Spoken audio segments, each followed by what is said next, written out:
Olá pessoal, tudo bem? Professor Vitor Dalto na área para fazer a análise do gabarito do ISS Guarulhos, tanto da parte de informática como de tecnologia da informação. As 10 questões vieram todas juntas, como uma matéria só no concurso de vocês. E eu vou aqui agora comentar rapidamente as questões e propor o gabarito. Lembrando que no momento que esse vídeo foi gravado, tá? Eu ainda não tive acesso ao gabarito oficial da banca. Então estou dando aqui o gabarito que eu acredito que seja o provável. E óbvio, em caso de divergência do que eu vou apresentar aqui, tem umas duas questões ali que eu estou um pouco ressabiado. Em caso de divergência com o gabarito que a banca apresentar, eu vou eventualmente me reposicionar dizendo se eu concordo com a mudança de gabarito ou se eu acho que cabe algum recurso. Para isso, fique atento, ó. Na descrição desse vídeo tem link para o meu artigo no qual eu faço o comentário por escrito. Então, qualquer eventual mudança ou divergência que eu tenha em relação à banca, eu vou alterar esse artigo e vou fazer a eventual proposição de recurso ou me retratar, De repente eu posso estar errado ali, a banca está certa e eu nesse momento eu ainda não percebi, Isso aí faz parte do jogo. Tudo bem? Então lembrando, esse artigo ele tá com descrição nesse vídeo e nós vamos agora começar a passar pelas questões. Então vamos lá. Questão 31. Questão 31, ela trata sobre o Windows Hello. Tá? A verdade seja dita, essa é um conteúdo relativamente fácil, é uma das novidades do Windows 10. O Windows Hello é uma forma mais amigável de você fazer login no sistema operacional e isso vai depender do recurso que o computador ou o dispositivo móvel possui. Então o gabarito ali eu vou também de alternativa D, porque são duas formas bem clássicas de logins inovadores, O reconhecimento biométrico ou pela impressão digital ou pelo reconhecimento facial. Se o dispositivo der suporte, o Windows Hello pode fazer essas formas de login mais amistosas. Então, resposta aí, vamos de alternativa D. Questão 32, questão de Word. Cara, questão muito clássica, VUNESP, assim. Então, ela mostra a palavra janela, escrita de uma forma tradicional, formato normal Arial, e mostra a palavra janela escrita em negrito, escrita em efeito taxado e em efeito subscrito. E a gente tem aí nitidamente uma alternativa que atende essa questão. No caso da minha versão do caderno de prova, é a alternativa D, que segue a sequência negrito, taxado e subscrito. Questão de Word, realmente clássica VUNESP, cobrando aí esses estilos de formatação lá da guia página inicial, grupo de comandos fonte. Questão 33, gente, questão de Excel. E aqui, assim, não adianta nem eu tentar florear, tá? Essa aqui realmente é uma questão bem tranquila, até para o concurso fiscal. Achei que a banca pudesse vir com um PROC-V, pudesse vir com uma função um pouco mais complexa. Ela veio cobrando função soma sem pegadinha alguma. Então, A1, C3. Somou tudo aqui, vai dar 45. Resposta certa, alternativa E. Tudo bem? Questão bem razoável de Excel. Questão 34, uma boa questão batendo um dos assuntos que a gente mais fala, eu acho que eu paro uma parte da minha aula de hardware, somente para falar de diferenças do disco HD para o SSD, que é o disco mais moderno. Então vamos lá, nós temos aí 5 alternativas. Primeiro, falando que vida útil do SSD é maior que a do HD. Lembre-se, disco SSD não pode inclusive nem desfragmentar, porque você fica ali consumindo a vida útil das células da partição flash, Então, uma em tese desvantagem do SSD seria a vida útil ser um pouco menor. B, consumo de SSD ser maior que HD. Falso, Afinal de contas, o SSD gasta menos energia elétrica, não tem partes mecânicas. C, preço por bit de armazenamento do SSD menor que o HD. Também está errado, O SSD é bem mais caro do que o HD. Alternativa D, tempo de leitura e escrita do SSD ser maior que o HD. Também é falso. O tempo de leitura, o SSD é muito mais rápido, tanto em tempo de acesso quanto em tempo de velocidade de transferência. E a alternativa E, SSD é mais resistente do que o HD em relação ao movimento, queda ou interferência magnética. Aqui, o nosso item correto. Por quê? O SSD é como se fosse um pendrive, lembra? O disco convencional tem parte mecânica, se ele tomar uma pancada, empena a agulha. Disco SSD não, ele pode tomar umas pancadinhas ali que ele não vai sofrer maiores danos. Então vou no caso aí da alternativa aí, tá? Disco SSD é mais resistente. Questão 35. A questão de PMBOK, bem tranquila, né? Acabou que realmente falamos ali na revisão, tá? Acredite em uma questão elementar ou em uma questão cobrando algum conhecimento em relação aos grupos de processo.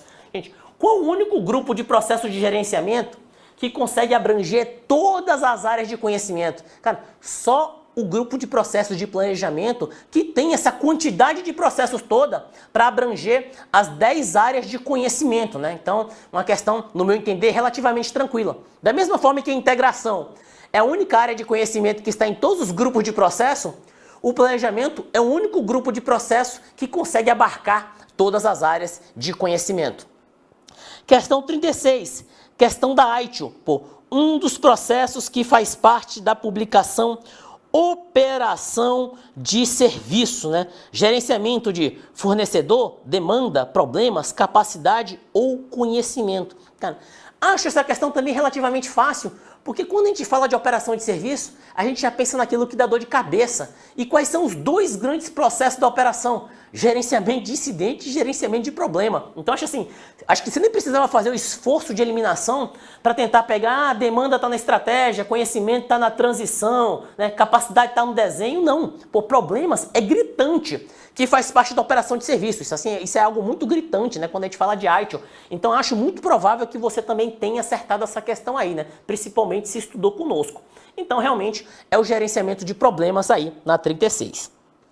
Questão 37, tá? O COBIT estabelece um domínio de governança denominado em português. Cara, eu não acreditei quando eu vi essa questão na prova, tá? Porque se você lembrar aí, rapidinho, da nossa revisão de TI, não vou nem falar do curso completo, né? Mas se você lembrar aí da nossa revisão de TI, revisão de véspera que a gente fez, cara, eu trouxe a mesma questão de COBIT. Porque essa questão, vou até dar uma pausa, né? Ela havia sido, tô brincando aqui na aula, né? Porque essa questão, ela caiu em 2017, pode até botar na tela cheia, Gabriel, tá? Para TJM, para o Tribunal de Justiça lá no município de São Paulo, caiu em 2017 para a área de processamento de dados. Nós trouxemos a mesma questão, cara, até as alternativas são as mesmas, né? Até fiquei preocupado, brinquei com a questão e tudo, se caísse isso ia ser fácil demais. E realmente caiu, ainda bem, né? Porque o COBIT tem questões bem difíceis. Então caiu uma questão tranquila de COBIT. Acredito que, cara, quem estudou conosco, as pessoas, né, mandando direct, professor, caiu aquela questão de COBIT que a gente viu na revisão, né? Então realmente uma questão tranquila, tá? Questão 37, o único domínio que é o de governança é o avaliar, dirigir e monitorar. Questão 38, BPM, tá? Então, um dos modelos do BPM estabelece 6 fases por ciclo de vida e pergunta-se aí qual a sequência cronológica para execução das 6 fases, tá? O BPM tem vários autores, a gente trabalhou ali com o BPM CBOK, um ciclo que já está mais consolidado, tá? Mas esse tipo de questão, naturalmente, você simplesmente não sai cravando, né? Até mesmo porque tem vários autores. O que você vai fazer? Por eliminação, você vai usar o bom senso para você encontrar a alternativa certa. E quando a gente olha aí para as alternativas, tá? Para os itens do ciclo que foram trazidos, até mesmo porque o BPM CBOK tem 9 etapas, tem coisas que naturalmente ficam antes das outras. Então quando eu olho aqui, tá, você tem o planejamento, que nitidamente é uma etapa inicial, coisa que é gabarito, tá? Um sempre vem antes do outro, que é a análise e o desenho, né? Então primeiro você faz a análise, que é o tal do as-is, você diagnostica o processo como ele se encontra, e depois você faz o to be, que é o processo como você gostaria de ser, né? O tal do desenho. Então você tem uma sequência aí, DFC. Depois que você desenhou o novo processo, veja que aqui nem tem a tal da fase de testes, né? Então você vai o quê? Diretamente para implementar. Depois de implementar, você faz o monitoramento e controle para acompanhar, né, os pontos fortes e fracos daquele novo processo implementado, para no final você refinar e evoluir o gerenciamento de processo. Então, diante dessa sequência, eu vejo como resposta certa a minha alternativa C aqui no meu caderno, que é DFC AEB. Tudo bem? Então, este foi o BPMN. Questão 39. Questão 39, um dos poucos assuntos que, na verdade, que eu não abordei na nossa revisão, porque esse assunto foi lecionado pelo nosso grande professor Arthur Mendonça. E caiu um elemento bem chave tá, de banco de dados, que é a tal da chave estrangeira, né? O que é a chave estrangeira? É aquele elemento que está em uma tabela que implementa efetivamente o modelo relacional, porque faz menção a uma chave primária de uma outra tabela, estabelecendo ali o relacionamento. Não gostei muito da redação da questão, tá? No que diz respeito às alternativas, então acabamos ali trabalhando com eliminação. Olha só para as minhas alternativas. Atributos que a compõem não admite o uso da acentuação da língua portuguesa. Isso até é até complicado de você falar, tá? Porque, na verdade, essa parte de caracteres vai depender do SGBD. E os bons SGBDs do mercado, eles aceitam os caracteres da língua portuguesa. B. Atributos que a compõem podem ter origem na chave primária de mais de uma tabela. Então, aí eu não gostei, tá? Porque, assim, a chave estrangeira, na verdade, você pode em uma tabela ter várias chaves estrangeiras fazendo referência a chaves primárias em outra tabela. A redação disso aqui não tá boa. Eu vou até olhar com calma, vou bater um pouco mais de papo com o Arthur para saber se não cabe recurso aí. Essa redação não tá boa, mas a verdade é que não tem outra alternativa mais correta do que ela, tá? Vamos aqui para a alternativa C. Uma tabela com chave estrangeira não é armazenada no banco de dados, o que é um absurdo, né? Pô, só porque a tabela não tem uma chave estrangeira você não poder guardar em banco é absurdo. Não pode ser aplicada a tabelas com mais de 5 atributos. Por que uma tabela que tem mais de 5 atributos não pode ter chave estrangeira? Não faz sentido algum. E somente pode ser do tipo numérico, nada a ver. Você pode ter chave estrangeira do tipo texto também, caso lá na tabela cuja chave primária de origem também tenha sido empregado o mesmo tipo de dados. Então esse 39, eu estou marcando B por eliminação, porque eu não gostei da redação da questão, e se eu entender que cabe recurso posteriormente, a gente vai trabalhar e vai fazer, tá? Por fim, questão 40. Questão 40 trata sobre a assinatura digital. Outra questão também, outro assunto que a gente trabalhou na nossa revisão, mas cuja redação da questão eu também não gostei muito, tá? O que é que nós temos aqui? Assinatura digital inclui recurso para garantir fatores de segurança da informação. Nesse processo, o recurso utilizado para garantir o não repúdio ou a irretratabilidade é... E aí você venha comigo, tá? Porque o que é irretratabilidade? É o autor de uma operação não poder negar que ele fez a operação. Cara, a irretratabilidade é um negócio um pouco complexo. Por quê? Vamos supor aqui, o autor, ele assina um documento. Tá? Para assinar, ele utiliza a chave privada dele. Tá? E aí você que recebe aquele documento assinado, o que é que você faz? Você decriptografa, pega o hash, compara o hash da origem com o destino. E você, ao decifrar com a chave pública daquela parte, você sabe que realmente foi aquela parte que enviou aquela mensagem.